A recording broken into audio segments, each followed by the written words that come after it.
How do you express your creativity? In episode 4, join us in the arena as we discuss the power of creativity.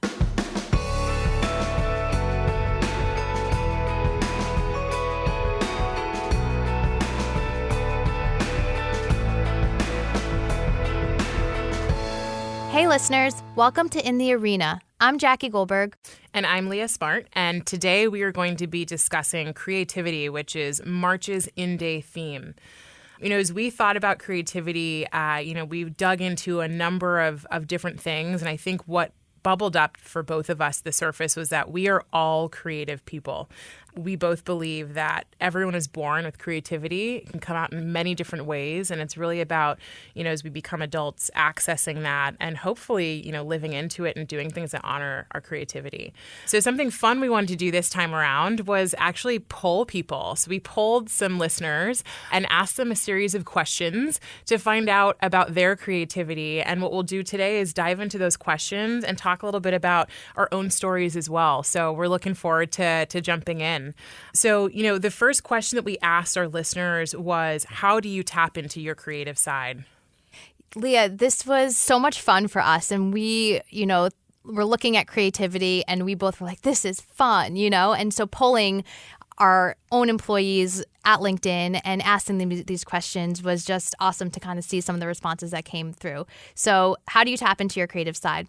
So what was really interesting is that a lot of the responses that we received were interesting. It was either about what they do to tap into their creative side or how specifically they do it. So on the what side, there was a lot around dance and nature and art and photography. I was actually really impressed about how many photographers we have at LinkedIn and how much of the arts and like the typical artist way that you think of was highlighted there. And when we think about this concept of everyone's creative, everyone's an artist. And we can talk a little bit about that more around what does artistry mean to you.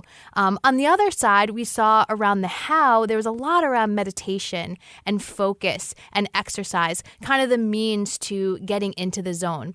For me specifically, when I thought about this question about how I tap into my creative side, I need to dedicate time to it. I actually set aside a few hours, not on a schedule by any means. I'm not going to say once a month or once a week, but I set aside time to do something that I know that's going to get me out of my comfort zone and give me the space to really create something tangible. I love to use my hands. I love to sew. I love to create vision boards and create different posters. So anything there I can create the time or give myself the time to do that is what gets me excited. But I really love this kind of different way that people took this question about the what and the how, because I think you can really look at it in both ways. What came to you with this? Well, it's interesting you said setting time aside, I think, is really important. There's an incredible book that I'd refer all of our listeners to as a resource called The Artist's Way.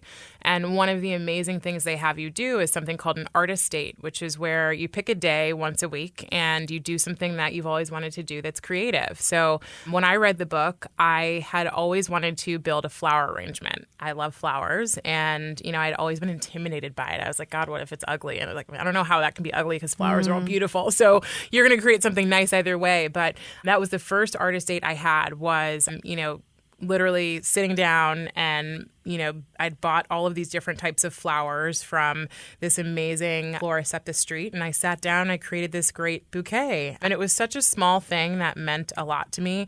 So, I think it's really important that we set aside time.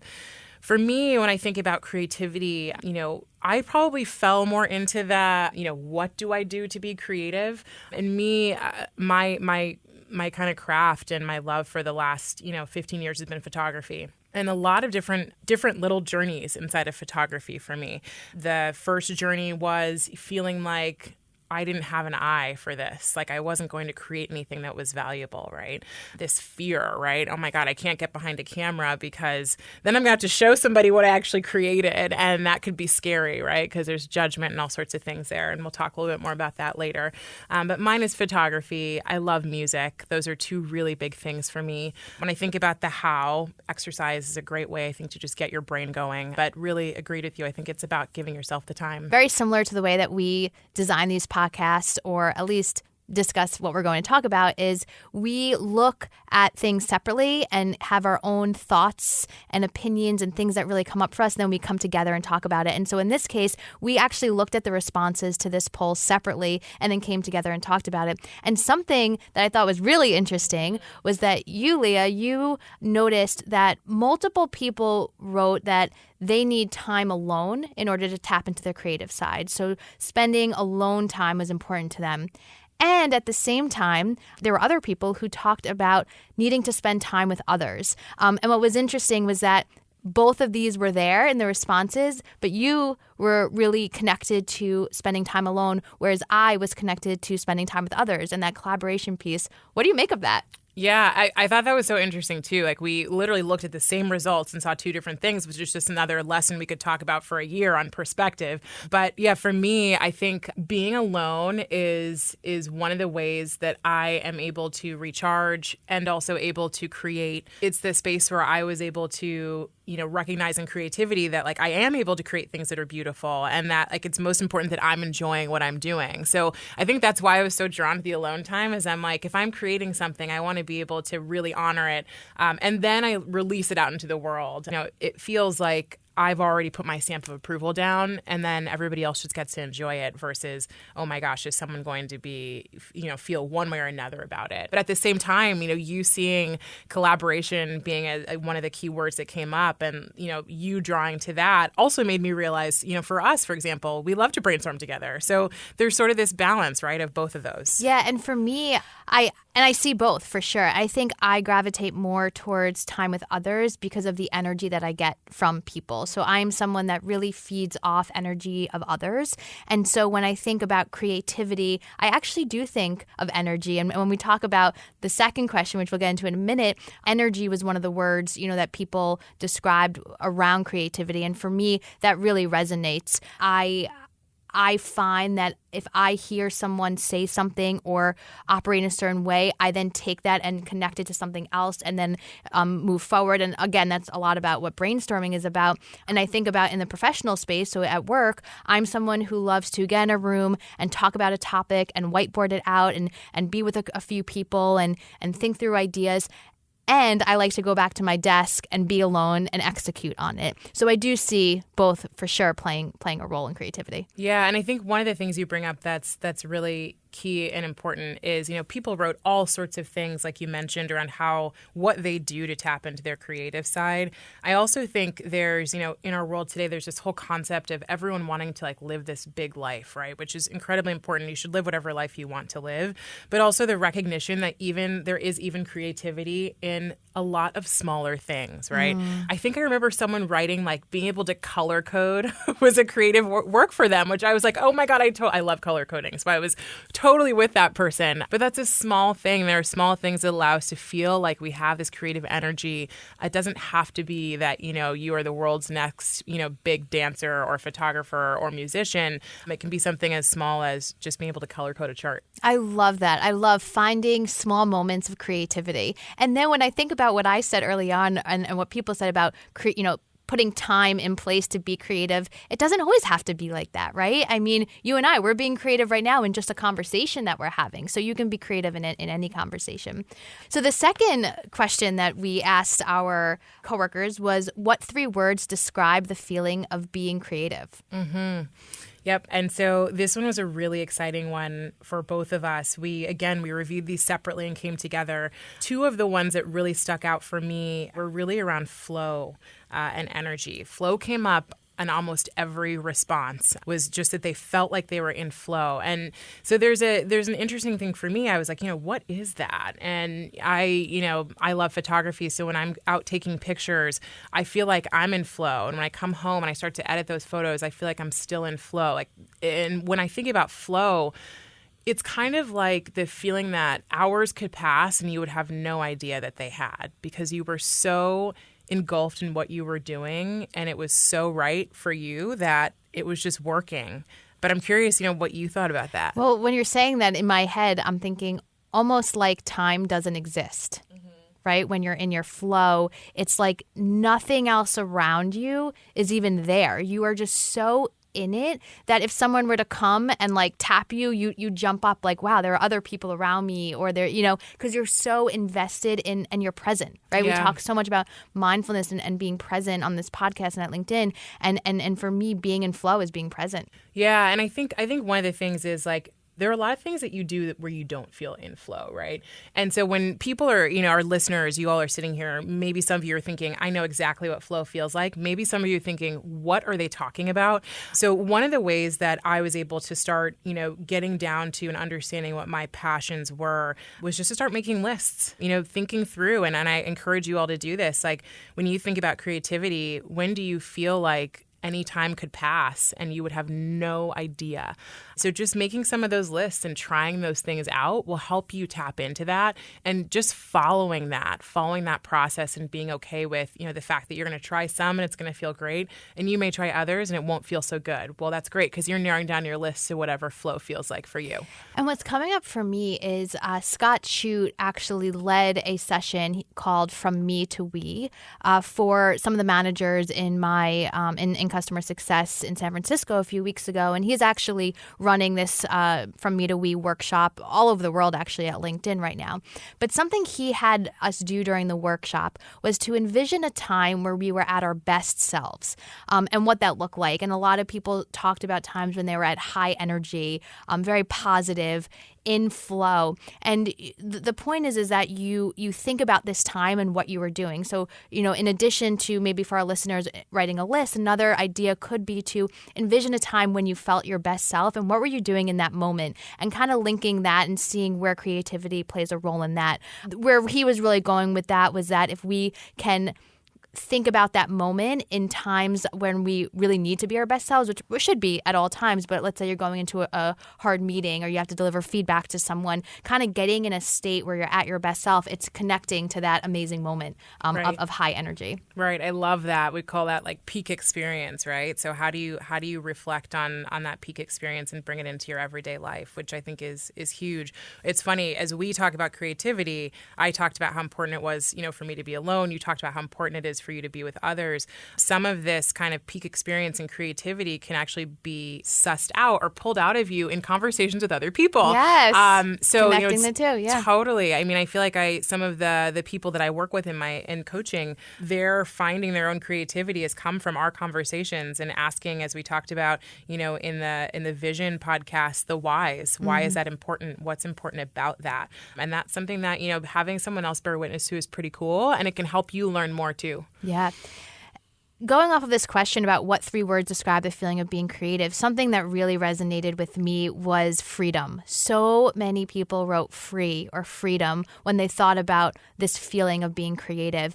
And what I loved was something that often prevents us from being creative, which we'll talk a little bit more about, is time. And so looking at this juxtaposition of freedom and time, because so many of us have issues with time. I think we all do. There's not enough of it. I don't know how to use it. I need more of it. There's scarcity around time. And yet, when you think about creativity around freedom and being in a place where maybe time doesn't even play a role. And I think that's a big connection to flow, actually. Mm-hmm, totally. Yeah, that's a huge connection to flow. So I'm curious for you, this stuck out for you. What's important about freedom? I think that freedom is such a deep word for me. I think of liberation. I think of no attachment. And I think of its connection to time and a lack of connection to time, because we can and should feel free at all moments of our day, right? And not being attached to outcomes, not being attached to time, not being attached to other things. And it's almost like a feeling, a sentiment, a way of being, right? Freedom for me is a way of being. And I also think that a lot of us, and me included, often have times in our lives where we don't necessarily feel free. And that brings me to a feeling of misalignment. Mm-hmm. So I think it's bringing myself back into this state where I feel like I can be who I am and I'm free to be who I am. And I'm not attached to the future and what I want and the thoughts and thinking and trying to create something that's not there. I can kind of just surrender and let be. And to me, that's freedom. And it's also a really hard thing to to have all the time. And when we look at creativity, I think what was something we saw was how much people love creativity. Everyone has it, to your point earlier. And yet, even what I said earlier is like, I feel like I have to make time for it. Right? But we don't have to. I think I'm getting a lot out of this conversation just between you and me, thinking through, well, actually, there are very small moments throughout the day where I'm being creative and maybe I'm just not linking it to that. Yeah. And honestly, it's funny what you mentioned about freedom that I'm hearing you say is around choice, which I think is incredibly important, that at any moment we all have choice, right? We all have the ability to make a decision, and most people don't feel free most of the time, right? So creativity allows you to access that freedom of, I have choice. I can do this or that. What I love is the bigger concept that forget creativity, we always all have choice. And so I think that's important. It's something I forget a lot of times. We all probably speaking to our friends or family members or whatever, it's like, I have to do this. Well, do you have to or do you choose to?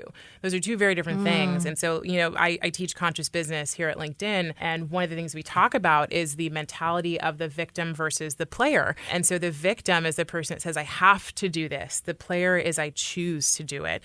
And those are two very different places to come from. One is incredibly empowering and the other one is disempowering. And that's where I hear, freedom can be attached to so much more than just our creativity. And when we think about this concept of choice, when we move into maybe the third question here, which is what prevents you from being creative, the number one thing we saw was time. And really, we get to choose how we spend our time. And that's big, because a lot of us feel like we do have to do things. We have to get this done. We have to do that. And how can you kind of shift that to a more empowering statement of, well, I want to be doing this because of X, Y, and Z. Or this is a priority because of, right? Like, not every choice is a want, but every choice is a decision, right? Based on what your priorities are and what's important to you. So sometimes it's like, I don't want to do this, but I choose to do it for these reasons.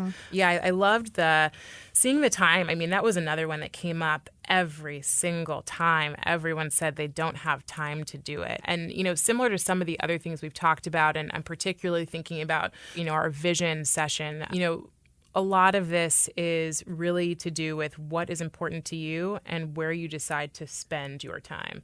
And so it's interesting, like I within my own role, in 2017, I did a time audit. And so I went back into my calendar and I looked and I said, where am I spending most of my time? And then I had to take the next step of thinking, oh my gosh, and I'm choosing to do these things, right? So what can I choose to do differently that will allow me to have more time to do X, right? Or Y. So I do think that's a really important one. One thing that came up for me that is, I think, incredibly important when you think about creativity and what gets in the way of creating goes back to one of Brené Brown's articles about the most dangerous stories that we make up. And she talks about 3 different types of quote unquote scars. But creativity was the scar that really, kind of comes back to this conversation, which is the fact that so many of us are creators when we're young, right? We grow up and we have all these different dreams. We want to be, an astronaut or an artist or a photographer or a writer. We want all these different amazing things. Like we said, everyone is creative. And as we move into school or into different areas where we can then be judged based on our creativity, how creative are you? How good are you at creating? Which I think is a problem in itself. But we get judged on those things, right? You get a grade for whatever you drew or for whatever you photographed or whatever you painted or whatever it is, whatever you played, right? You're playing an instrument. And to tie that back to a judgment makes it really difficult for children to move past that and say, wait a minute, I am a creator, right? So if I get an F on my drawing, but I really want to be an artist, what am I going to do as a child? I'm probably going to say, okay, I got to tuck that one away. That's not for me. I'm not good at that. And that's how Brené Brown talks about creativity scars, is really the feeling that, at some point in your life, someone has told you that you weren't good at this, and so you stopped doing it. And it's so interesting because we're talking about, for our listeners, ways to think about what gets them energized around creativity, and it's lists. It's thinking about being our best self. And maybe it's thinking back to your childhood and thinking back to times when you were in school and you were creating something and you just felt like you can conquer the world and you felt so great and wonderful and maybe in flow, right? And then it stopped for some reason. Yeah. And Brene Brown kind of talks a little bit about that. But how can you tap back into that and bring that into your adulthood? Yeah, it's funny. I had my parents who kept a lot of my old stuff from when I was younger. I wrote a lot, and I love to write and I love to read. And I've continued the reading, and the writing kind of like petered out over the years. And so I was able to go back and see these little books I created. I wrote little short stories, and in first and second grade, I was getting I think at the time it was like E for excellent. There were no A's. But then I saw like over time I started getting not bad grades, but I started getting a B, right, instead of an A on a paper, or I got a C, right? That it was not good enough, right? It was satisfactory, and so I know for me, for example, writing has been an area where I think I have creativity scars personally. It's an area where I need to be more intentional about doing it more and more often so I can get back into flow, which is something that I do. I don't know about any of the listeners, but, for writing, for example, journaling is a really great way to start getting back into flow because no one ever has to see it. But I'm curious for you, do you have areas where you feel like there's maybe a creativity scar you want to start exploring? Well, it's really interesting because I mentioned sewing before. And so sewing was something that I took up in middle school, and I loved it. I loved home ec. Remember home ec we used to have? And my mom bought me a sewing machine for my birthday in 7th grade, and I loved it. I used to rip up jeans and make different purses and create belts. And I actually want to tie it back because one of the things that prevents us from being creative is intimidation or fear. So, and this is what people actually wrote in our poll, very similar to creativity scars, was that there's an intimidation of I'm not going to do it right, or there's a fear around something underlying. And for me with sewing, do you know what my fear was? I was afraid that people wouldn't think I was cool. Wow. And so going into high school, I looked at sewing as something that maybe people didn't think was a cool thing. And very much similar to our last episode around fitting in and belonging is I didn't want to not fit in. Mm-hmm. And so I actually dropped sewing. Wow. And I took it up back in my late 20s. I bought a new sewing machine. I did not have awesome. The same one from 7th grade. And I actually took some one-on-one sessions, at this workshop in New York City. And I started getting back at it. And so now I am very accepting around my passion for sewing, for creating clothing, for creating articles. And, granted, it's something that falls on and off. And I, could be more intentional about setting time for it if I do want to go back into that. But I'm very okay with it now, right? And so it did take me looking back and thinking about why did I stop and really being honest with myself about that, and then taking it forward in my adult life today. Yeah, I wanted to kind of double down on that, what got you to go back to get this sewing machine to go do this again, right? Because I'm sure it was on your mind over the years between 7th grade and, being in your 20s. So what really got you back there? Or do you remember the point where you said, forget this, I'm going to go do it? I do. And it was very in line with what we talk around fulfillment and what fills our cup and what makes us happy. And I was in this exploration period, a few years back and trying to think what makes me happy. And sewing came to mind of something that I wanted to take on, similar to maybe your photography or your writing. For me, that was something that I felt like would fill me up. And it certainly did, because I was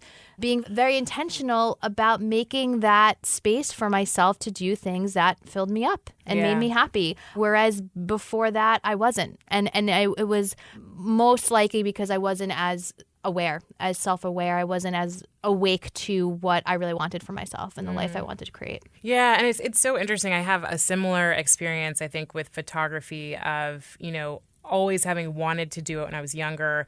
And then, I was able to get into the last manual photography class in college. So I was in the darkroom. I was using a manual camera.